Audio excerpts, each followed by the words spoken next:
Assalamualaikum warahmatullahi wabarakatuh. Para penimba ilmu yang sejati. Planet bumi yang kita tinggali ini adalah sebuah pesawat luar angkasa sangat besar, berdiameter 12.756 km, yang ditumpangi oleh 8 miliar lebih manusia, hewan dan tumbuhan. Di dalamnya tersedia fasilitas cukup canggih seperti makanan, air yang melimpah, berbagai sumber energi, udara, atmosfer, sarana kesehatan, pendidikan dan fasilitas lain yang diperlukan bagi para penumpangnya, guna melangsungkan hidup dan menurunkan generasi berikutnya. Sambil bergulir dengan kecepatan 1670 km per jam, mengulas siang dan malam, bumi yang posisinya miring 66,5 derajat terhadap bidang orbitnya ini, sedang bergerak menawaf sang mentari dengan kecepatan 107.000 km per jam. Dengan kecepatan sebesar itu, bumi mampu menyelesaikan satu putaran penuh terhadap matahari, yang sekali putar membutuhkan waktu 365,25 hari, melahap tahun demi tahun, dan mengukir musim ke musim. Buat apa bumi bergerak dengan kecepatan sedemikian tinggi itu? Ternyata bumi ini sedang bergerak mengelilingi matahari pada jarak 150 juta kilometer. Pada saat bumi mengitari matahari dengan kecepatan 107.000 km per jam, atau 29,79 km per detik itulah, bumi akan menghasilkan gaya sentripetal, agar tetap bergerak dalam lintasannya. Di samping itu bumi memperoleh gaya sentrifugal, yang berfungsi untuk melawan gaya tarik matahari secara seimbang. Seandainya kecepatan bumi bergerak lebih lambat sedikit saja, maka dipastikan bumi bakal jatuh, tersedot ke dalam matahari, dan kita semua akan lenyap. Namun sebaliknya, jika kecepatan bumi ketika mengelilingi matahari lebih cepat sedikit saja, maka bumi bakal terlepas dari lintasan orbitnya, dan kita semua akan terlempar ke angkasa luar, yang tak berbingkai itu. Keseimbangan bumi pada jalur lintasan orbitnya ini sudah berlangsung selama 5 miliar tahun, hingga membuat planet biru ini sangat nyaman, dan membetahkan bagi para penumpangnya. Berapa sebenarnya energi yang dipakai untuk menggerakkan bumi selama 5 miliar tahun itu?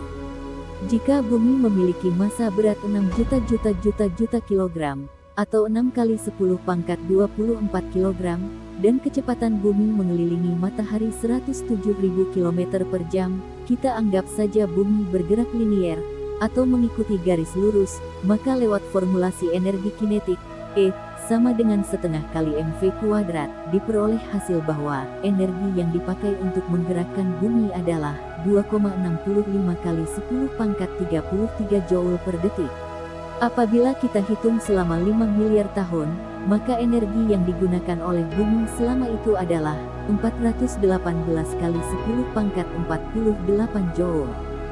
Sebuah jumlah yang sangat besar, dan tidak mungkin tercukupi, jika hanya diperoleh dari planet bumi sendiri, meskipun seluruh energi dalam perut bumi dieksploitasi, dibakar habis, guna memenuhi kebutuhan itu.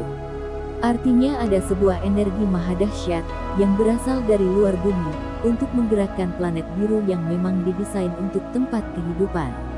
Dari mana energi sebesar itu? Apakah Tuhan itu berupa energi? Bukan. Allah adalah sesuatu yang tidak ada satupun eksistensi yang setara dengannya.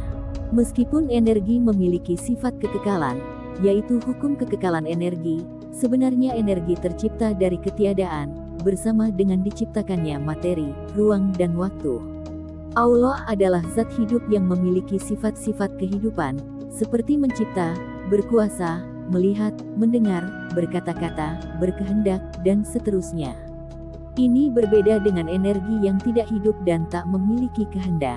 Allah tidak seperti apapun yang pernah terlintas dalam benak kita. Laisa kamitslihi syai'un, tidak ada yang serupa dengannya. Maha suci Allah dari apa yang mereka sangka. Kalau begitu, apakah Allah berada di langit? Sebagaimana kita sering mengatakan yang di atas, sambil mengarahkan telunjuknya ke arah langit.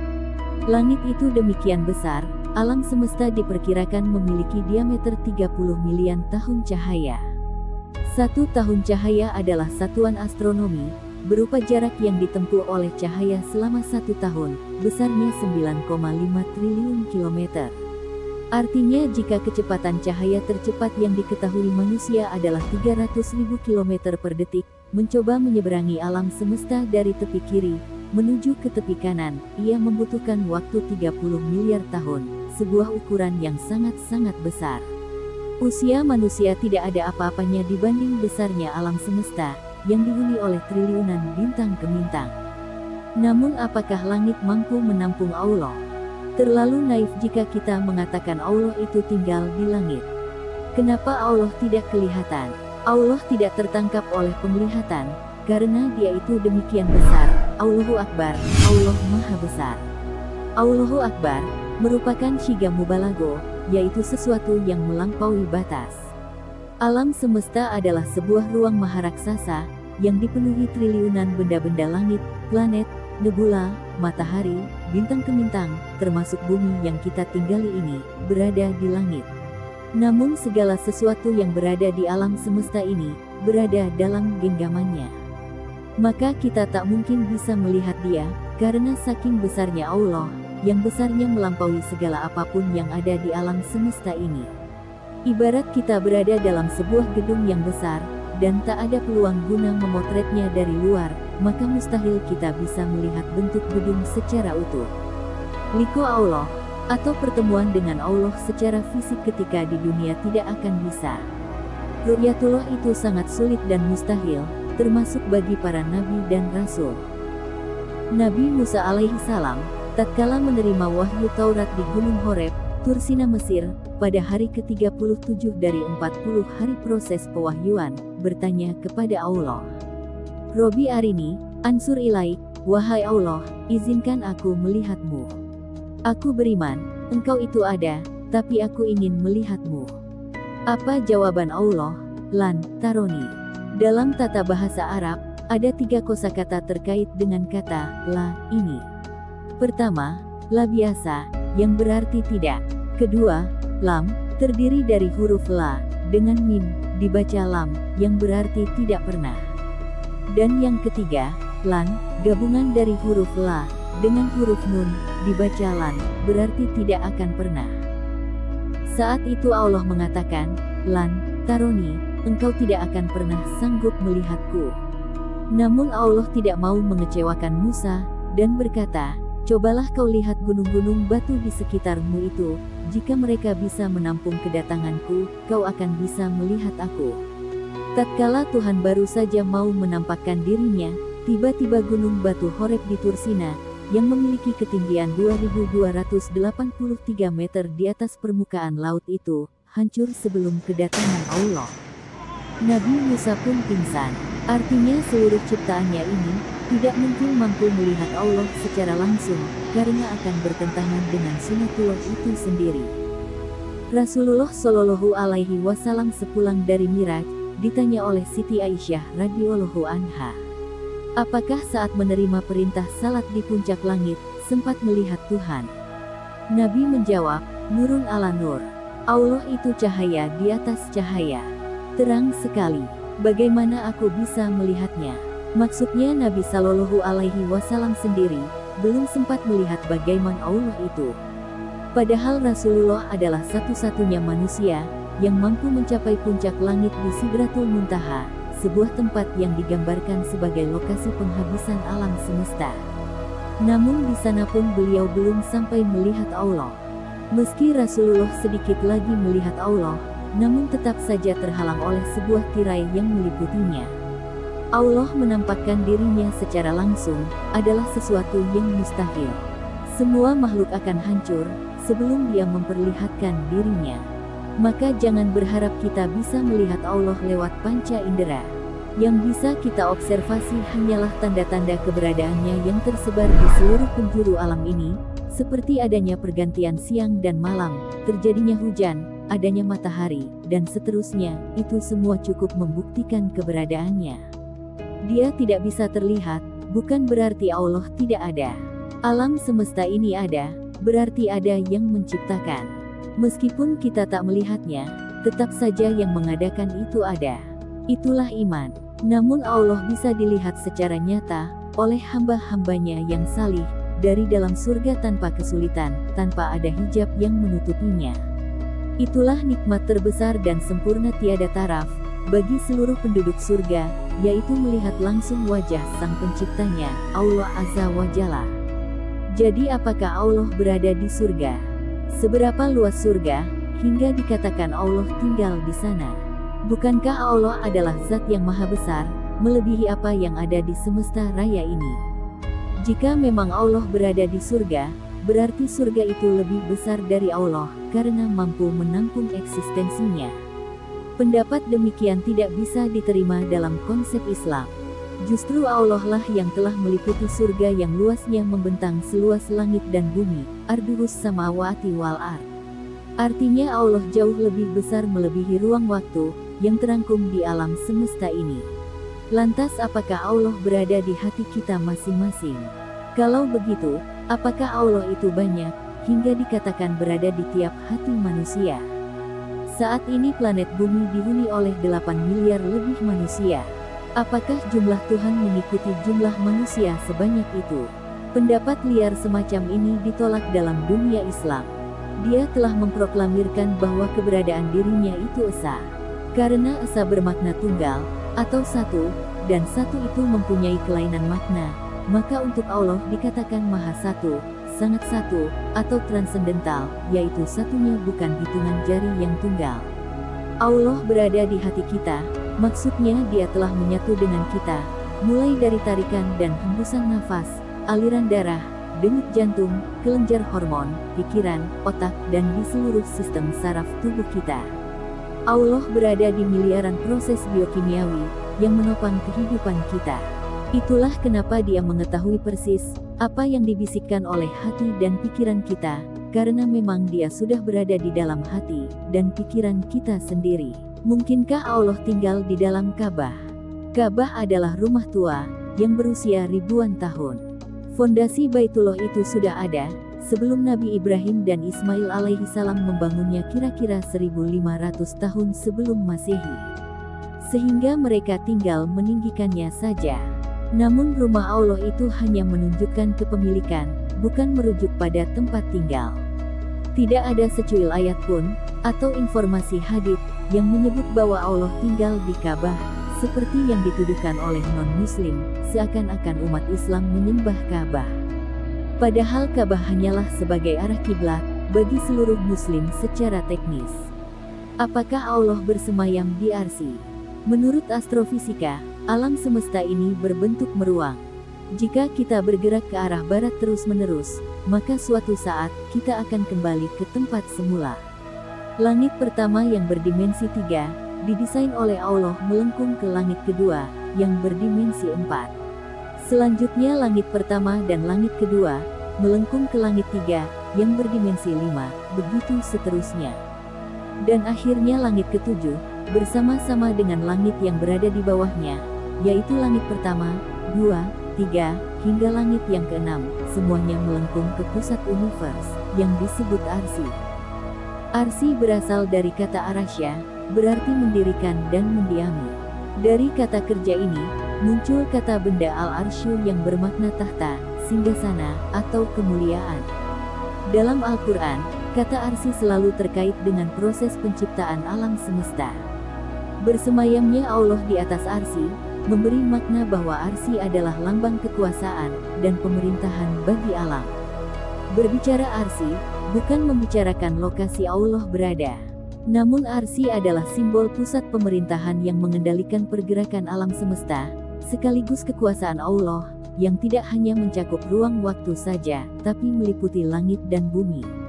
Lewat Arsy itulah Allah mengendalikan segala peristiwa yang terjadi di segenap penjuru alam semesta, termasuk apa yang ada dalam diri manusia.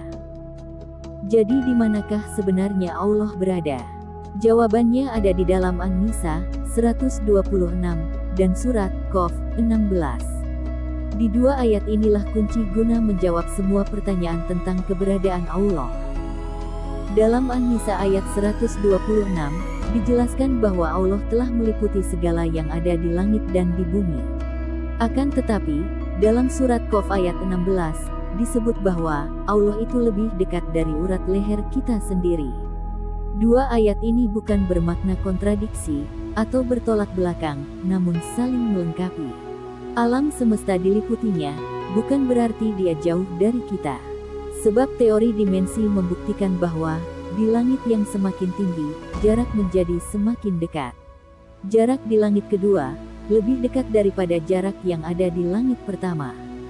Jarak di langit ketiga lebih dekat ketimbang jarak di langit kedua, dan seterusnya, langit keempat, 5, 6, dan langit ketujuh. Maka di puncak langit, bisa dikatakan sudah tidak ada jarak lagi. Konsekuensi atas diktum ini, Allah yang meliputi seluruh langit itu, tentu saja menjadi lebih dekat daripada yang tidak ada jaraknya.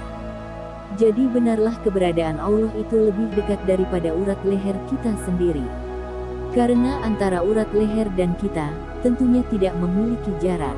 Urat leher itu adalah bagian dari tubuh kita sendiri, ada di dalam badan kita sendiri. Namun subhanallah, Allah menginformasikan bahwa keberadaannya ternyata lebih dekat ketimbang yang tidak ada jaraknya itu. Dengan kata lain, keberadaan Allah itu lebih dekat daripada kita sendiri. Bayangkan, dalam detik ini saja, Allah sudah ada di dalam otak kita, di jantung, di hati, paru-paru, mengatur sistem saraf, ginjal, mengatur panca indera, mengendalikan sistem ekskresi, mengatur metabolisme tubuh, aliran darah, dan seterusnya. Tentu saja Allah lebih dekat daripada kita sendiri, karena Dia sudah berada di sana, dalam diri kita sendiri. Sementara itu, dalam detik yang sama, Dia pun sedang mengatur perputaran triliunan benda-benda langit, menggelar bermiliar-miliar reaksi kimia, fisika, reaksi fisi-fusi yang terjadi di bintang nun jauh di sana, menakdirkan kelahiran, kematian, mengatur rizki semua makhluk di segenap ruang ciptaannya, dan semuanya telah terliputi. Maka di alam semesta ini tidak ada ruang kosong, di mana Allah tidak ada di sana. Allah berada bersama saya, dan Anda. Sekaligus mengisi ruang antara saya, Anda, dan seluruh ruang di luar kita, di luar universe. Bagi Allah, semua peristiwa yang ada di sini, di situ, di sana, tidak ada bedanya.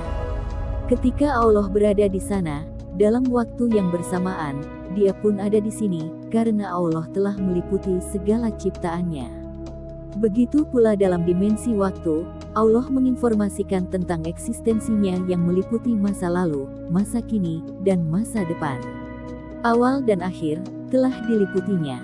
Dia tidak terikat dalam dimensi ruang waktu yang bersamaan, sebab keduanya ada dalam cengkeraman Allah. Bahkan materi dan energi yang digambarkan sebagai yang zahir, kelihatan, dan yang batin, tidak kelihatan atau noumena pun, tak luput dari genggamannya. Itulah alasan kenapa Allah itu maha mengetahui. Karena Allah sudah berada di masa lalu, dan masa depan sekaligus, maka kejadian dulu, kini, dan masa yang akan datang, bagi Allah tidak ada artinya. Sehingga pertanyaan Allah ada di mana, adalah pertanyaan yang keliru, sebab Allah tidak terikat oleh dimensi ruang waktu yang bersamaan. Pertanyaan di mana, hanya diperuntukkan bagi sesuatu yang ada di dalam suatu ruang, karena itu pertanyaan kapan, tiada artinya bagi Allah.